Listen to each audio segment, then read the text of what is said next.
1965चं युद्ध सुरू होतं. दोन्हीकडचं सैन्य पेटलं होतं. दोन्ही बाजूंनी गोळ्यांचा वर्षाव केला जात होता. गोळीबाराच्या आवाजाचा सर्वत्र धुमाकूळ माजवलेला होता. यातच भारतीय सैन्य पाकिस्तानच्या 35 किलोमीटर आतमध्ये गेलं होतं. टँक रेजिमेंट AB तारापोर हे त्या रेजिमेंटचे नेतृत्व करत होते. युद्धभूमीमध्येच कमांडर ऑफिसर तारापोर यांनी मेजर निरंजन सिंग चिमा यांना आपल्या जवळ बोलावले आणि सांगितले, जर मी या युद्धभूमीवरती मृत्युमुखी पडलो तर माझा मृतदेह या युद्धभूमीतच पुरावा. माझी प्रार्थना पुस्तिका माझ्या आईकडे पाठवून द्यावी. माझी ही सोन्याची चैन माझ्या पत्नीकडे सोपवावी आणि माझ्या हातातील ही अंगठी माझ्या मुलीला द्यावी. माझा हा आवडता शाईचा पेन माझ्या मुलाला द्यावा, कारण पुढे जाऊन त्याला देखील सैन्यातच यायचे आहे. हे युद्ध पाकिस्तानच्या पंजाबमधील भागामध्ये सुरू होते. 1965चा सप्टेंबरचा तो महिना होता. पाकिस्तानसोबत युद्ध करत असताना कर्नल तारापोर बरेच पाकिस्तानच्या आतल्या भागामध्ये आले होते. तेव्हा एक गोळा आल्यामुळे एका टँकरचा स्फोट झाला आणि त्यामध्ये ते मोठ्या प्रमाणामध्ये जखमी झाले. तेव्हा त्यांना तुम्ही मागे सरकावे असे सांगितले गेले, पण यासाठी मात्र त्यांनी स्पष्टपणे नकार दिला.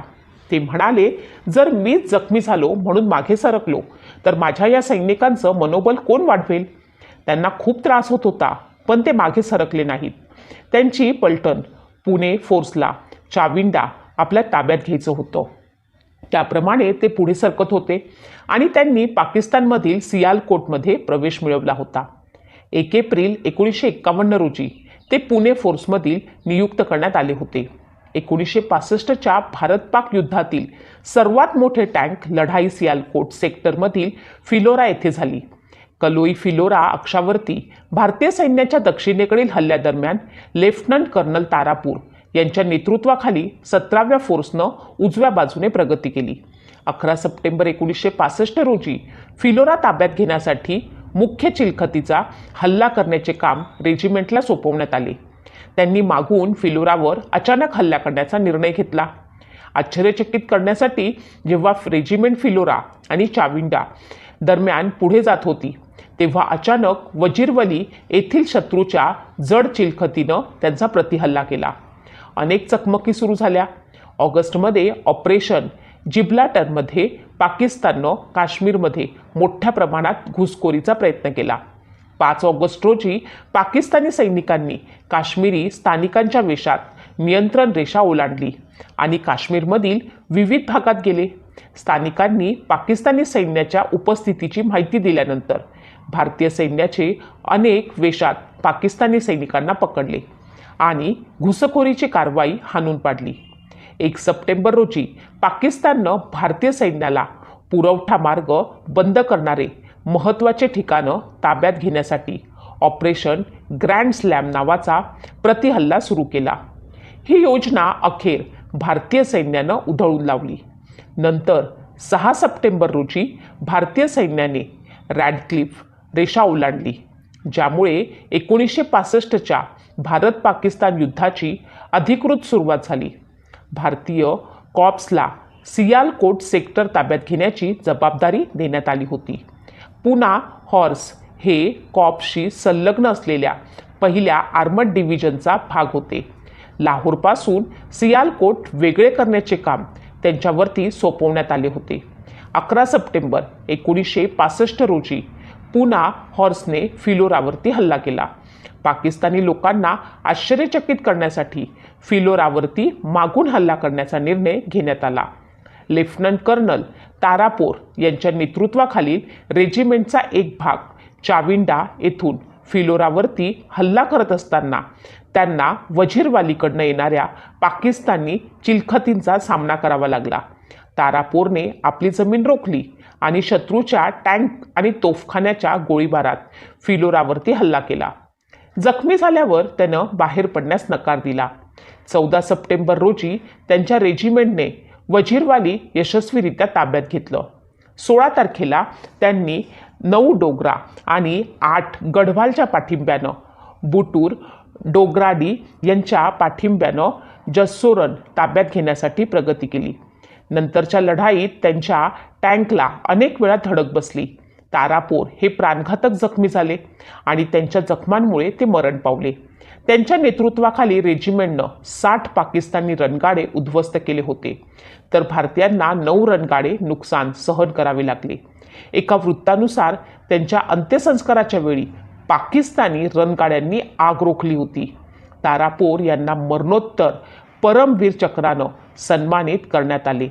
जखमी असताना रेजिमेंटचे नेतृत्व केल्याबद्दल आणि पाकिस्तानी बाजूने रणगाड्यांचे मोठे नुकसान केल्याबद्दल त्यांना पुरस्कार 11 सप्टेंबर 1965 पासून दिला गेला. अधिकृत प्रशस्तीपत्रात असे म्हटले आहे की 11 सप्टेंबर 1965 रोजी लेफ्टनंट कर्नल अर्देशीर बुजरजी तारापोर यांच्या नेतृत्वाखालील पूना फॉर्स रेजिमेंटच्या पाकिस्तानमधील सियालकोट सेक्टरमधील फिलोरा काबीज करण्यासाठी मुख्य चिलखतीचा जोरदार हल्ला करण्याचे काम सोपवण्यात आले. फिलोरावर मागून अचानक हल्ला करणाऱ्या तयारीत रेजिमेंट फिलोरा आणि चाविंडा दरम्यान जोरदार हल्ला करत असताना वजीर अली येथून शत्रूच्या जड चिलखतीनं अचानक प्रत्युत्तर दिले. त्यावेळी त्यांच्या रेजिमेंटचे प्रमुख असलेले लेफ्टनंट कर्नल A.B. तारापोर यांनी शत्रूच्या हल्ल्याला झुगारून दिले. जमिनीवर उभे राहिले आणि पायदळ बटालियनच्या मदतीनं त्यांच्या एका स्क्वॉड्रननं शौर्याचे फिलोइरावरती हल्ला केला. शत्रूच्या टँक आणि तोफगाड्यांच्या सततच्या गोळीबारात असूनही लेफ्टनंट कर्नल A.B. तारापोर या संपूर्ण कारवाईत अविचल राहिले आणि जखमींना बाहेर काढण्यास नकार दिला. त्यांच्या नेतृत्वानं प्रेरित होऊन रेजिमेंटनं शत्रूच्या जड चिलखतीवर जोरदार हल्ला केला आणि सुमारे 60 शत्रूंच्या टँक नष्ट केल्या. त्यामध्ये फक्त 9 टँकचे नुकसान झाले.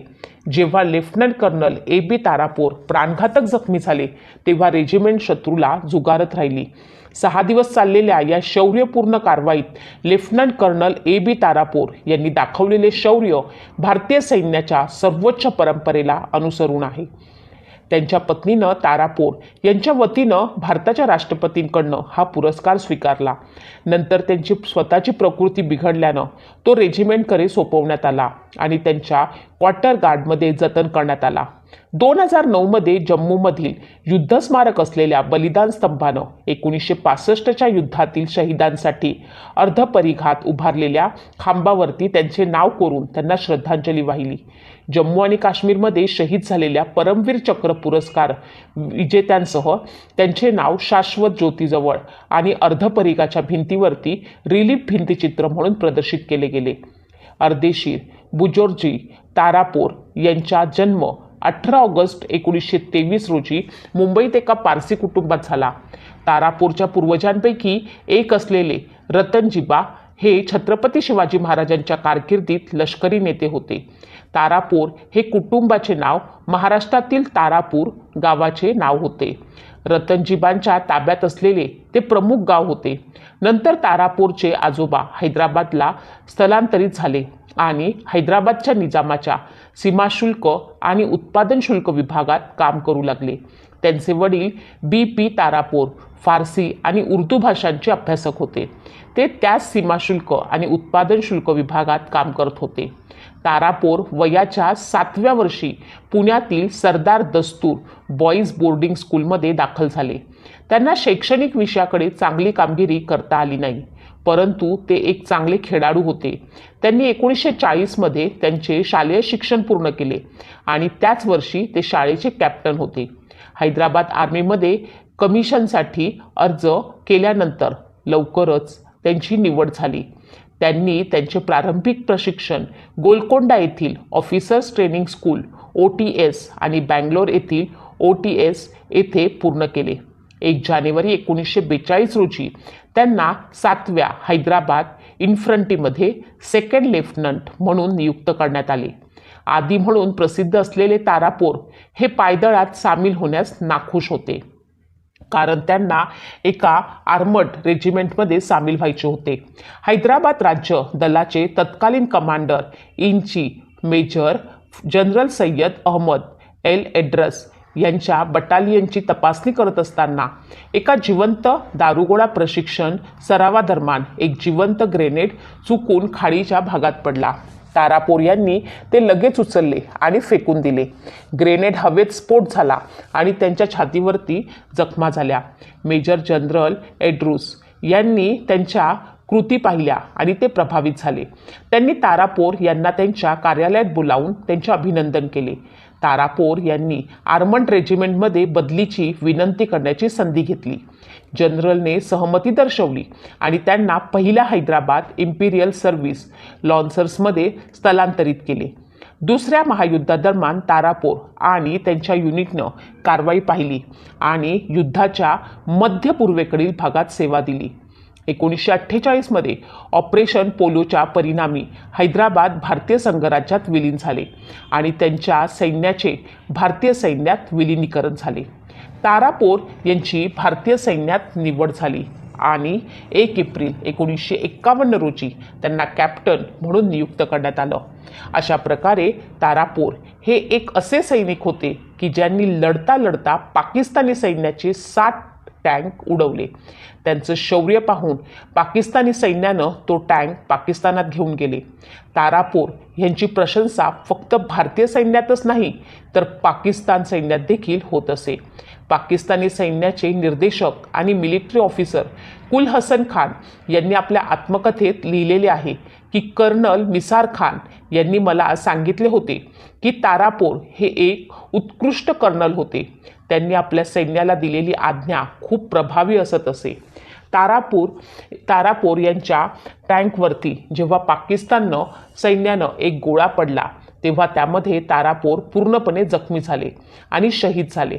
भारतीय सैन्याला तो टँक तिथेच सोडावा लागला होता. असे म्हटले जाते की युद्ध संपल्यानंतर पाकिस्तानी सैन्यानं तो टँक पाकिस्तानमध्ये नेला आणि तो त्यांच्या वॉर मेमोरियलमध्ये ठेवला गेला आहे. सगळ्यात महत्त्वाचं म्हणजे त्यांचं नेतृत्व इतकं प्रभावी होतं की ते शहीद झाल्यावरही त्यांची फलटण शत्रू सैन्यासोबत लढा देत होती.